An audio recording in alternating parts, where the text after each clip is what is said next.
Welcome to Man Does Tech, where I solve the problems you didn't even know you had. You begin by removing factory residues. Wash the new steel Kadai with hot water and mild soap, then dry it thoroughly. Once dry, place it over medium heat for 2 to 3 minutes to drive off moisture. Next, pour about 1 tablespoon of a high smoke point oil and spread it evenly across the surface.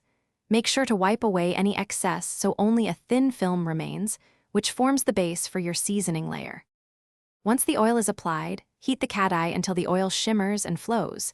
This bonds the film to the metal. Avoid heavy smoking.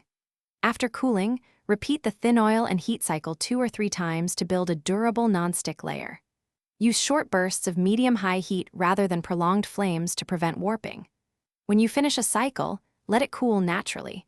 Make sure the surface feels smooth and has a light gloss to indicate the seasoning is forming correctly. Now you're ready to cook. For the first 3 to 5 uses, choose oil-rich or dry-fry recipes and avoid acidic ingredients like tomato to protect the new seasoning.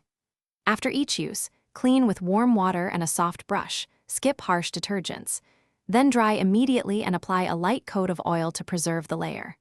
If rust or flaking appears, scrub the area, dry thoroughly, and re-season with 2 to 3 thin oil and heat cycles. This restores the surface quickly and reliably. Thanks for watching. If you found this helpful, don't forget to like and subscribe.